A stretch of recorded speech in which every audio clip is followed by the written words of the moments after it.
Hi, I'm Don Singletary. I'm very excited about the video this week. It's a really good subject and one that is sorely needed. It's all about keeping a trade journal. Most people think it's the old trade ledger, where the old way was back in the 60s, 70s, 80s, 90s, and even the 2000s, was to keep a ledger. Your winning trades, and the goal was to have the highest win rate possible, and then you just note your gains and losses in the trade log, and that's supposed to help teach you how to trade. Well, nothing could be farther from the truth, and you might be shocked to hear me say that's an almost useless exercise. Now, a trade journal has to do with a lot of things. This is a new modern way to learn trading, because we can do screenshots and screen prints and make notes right on the chart, and you can go back, and it's going to save you a lot of money. It's going to help you learn twice as fast. It's going to be able to help you identify your own weaknesses and your strong points, maybe the time of day that is best for trading you, and most importantly, discipline, patience, and common sense. You can make notes in that trade journal, and I'm going to show you how today so you can do all of these things. Now I want to show you something about memory. Maybe not something you don't already know, but a different way to think about it. Way back in the day, when we Homo sapiens were cave dwellers, we had to develop a way to survive, and that meant being able to recognize things to eat and things that could eat us. Knowing faces, the difference between friends and enemies and family, and landscapes that were dangerous to our health. We developed an amazing visual cortex that learns 1,000 times faster than just hearing, speech, or reading alone. So we can use that memory now in our trade journal. It's a much faster way. As you can see by this diagram, the eyeballs are wired by a super fiber optic system directly into the brain. So why not use our best memory available to be able to learn things? And that's exactly what we'll do today by using graphs and charts in our trade journal. We get to remember thousands of faces with no effort at all. Our friends, families, schoolmates, church members, people at stores, even strangers we see walking down the street. We'll see them again and recognize the face. And faces have hundreds and thousands of details in each face, yet we expend no effort at all to be able to remember it. We don't even have to try. It's so automatic, and it's such a great way to remember things. So why not use it in a trade journal? Nowadays, unlike 10, 15, 20 years ago, we can do a screenshot, print it out, make some notes on it, use a colored pencil, put it in a journal, and we'll know exactly what we were thinking and feeling and what happened during that trade, because we'll have all these visual cues right in front of us to jog our memory. It's like fiber optics versus dial-up internet. I mean, this is the way to go. To make a trade journal, for the first time, we're able to do that so easily and cheaply. Let me show you a little trick I picked up a while back. All my videos on the channel are in 1080p. That's high resolution here, pretty good enough resolution anyway, that you can do a screenshot during one of my videos. Here's one right here that I stopped at 3 minutes 50 seconds into the video. And in this particular video at that time, I was explaining how when the red and green lines are both above the 0 MACD line and the green line is above the red line, that's a buy signal. But there's an exception, and when that green line is horizontal, which is what I was talking about in this video, you can see the horizontal arrow inside the red circle there. I said, don't buy it. You have to wait until you have some upward momentum and that green line turns up. Now, that's a lot of words, but you can remember this if you just do a screenshot, and then you can take a picture right out of your printer like this one, and you'll be able to make your notes right on the page and stick that into your trade journal. And that's one of the reasons also why I use a white background, because if it was a black background, it makes a lot of messy ink printing and uses too much ink.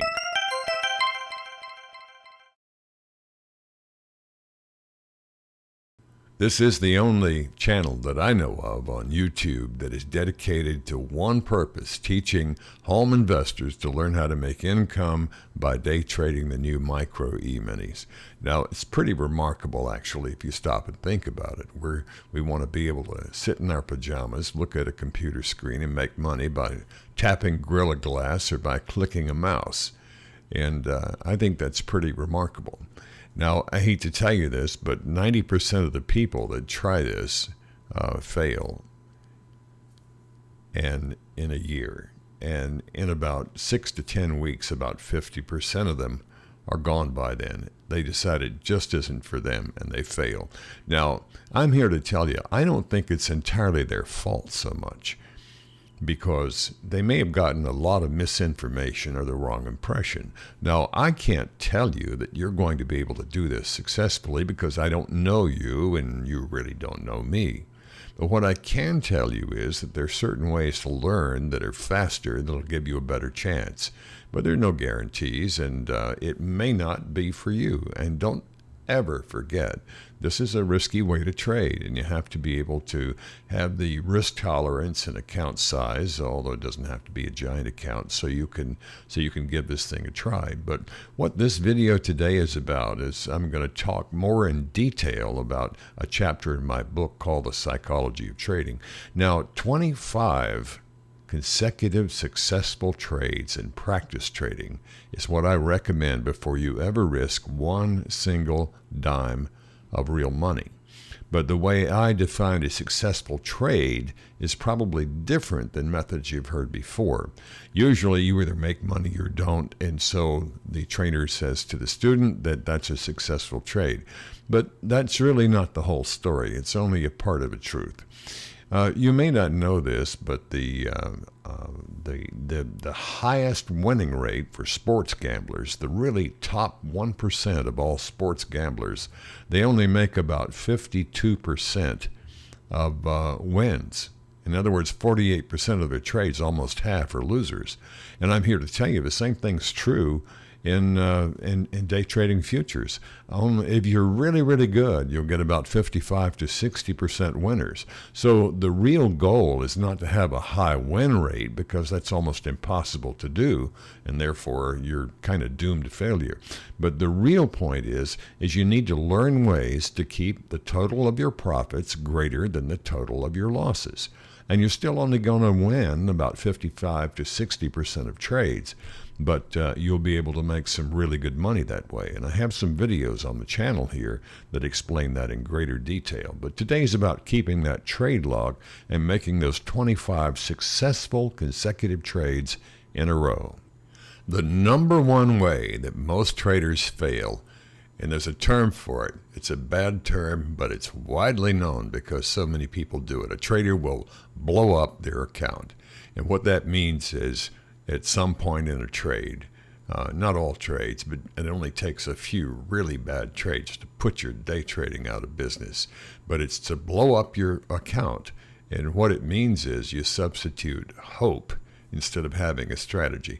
I know the market's going to turn around. I know this trade will get better. I know I picked a good trade. I just got to hang in a little bit longer. I can take a little bit more risk. And it only takes 1, 2, 3, or 4 of those trades that you let run with the losses to blow up your account. And that is the number one leading mistake of day trading failure. I'm going to talk more about that definition of the successful trade in just a moment. But right now, let's talk about the roller coaster and how you can stay off the roller coaster. Even if you've been trading for years, you're still going to experience every one of the emotions on this chart. It came out of one of the books I published on trading. And it's a really good graphic because everybody who trades goes through every single one of these emotions. And it's when we learn how to accept losing a trade, that is just a trade, it's not making money, until you can learn to live with that, you can't really, it's hard to get on an even keel to be able to trade emotionally and keep the emotions out of it, and to kind of think on the fly, adjust and adapt as you go. That's what it's about. And the best trading signal indicators in the world won't help you unless you learn how to manage a trade in between the time you place the trade and the time you close the trade. That's the time that you make or break a trade. And just because you have a trade that loses money doesn't mean that it's a failure. I mean, you're only going to win if you're really good 55 to 60% of trades. So the key is learning how to make more money than you lose, not trying to avoid to lose because, well, frankly, that's impossible. It's a fine point that many traders, never get their head around.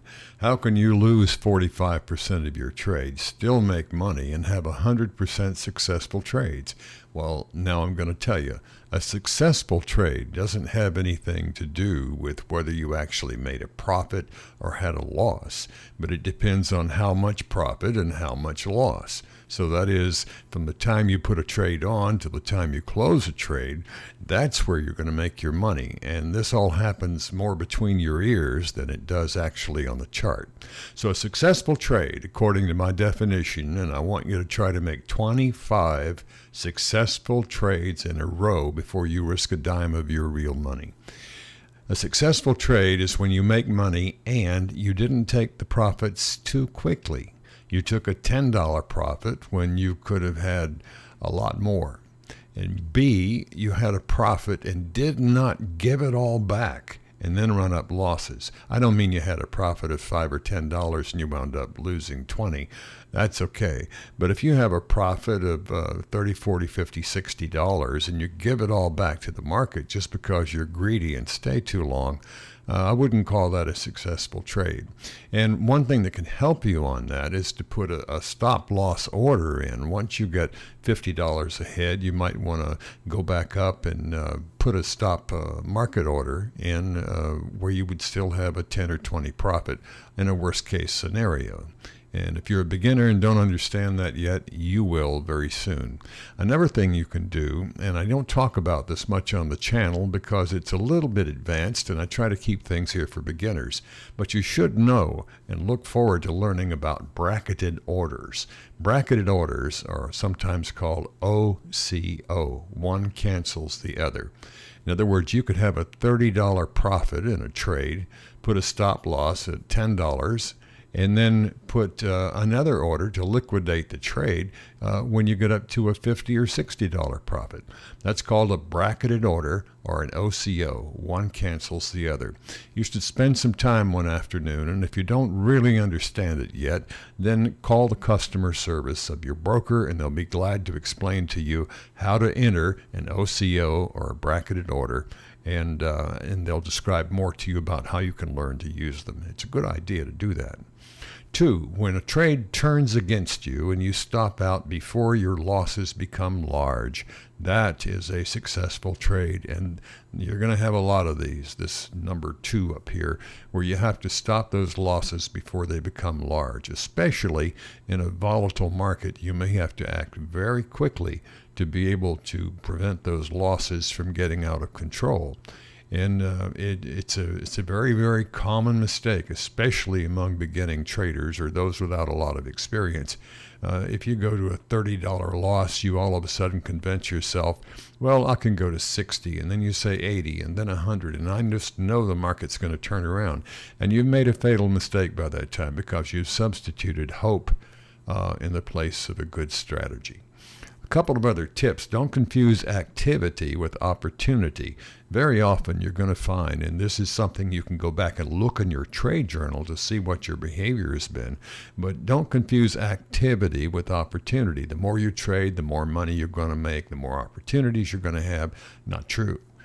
Sometimes being selective and making 1 or 2 good trades is much better than making 3 good trades out and having 7 losses. So watch out for that.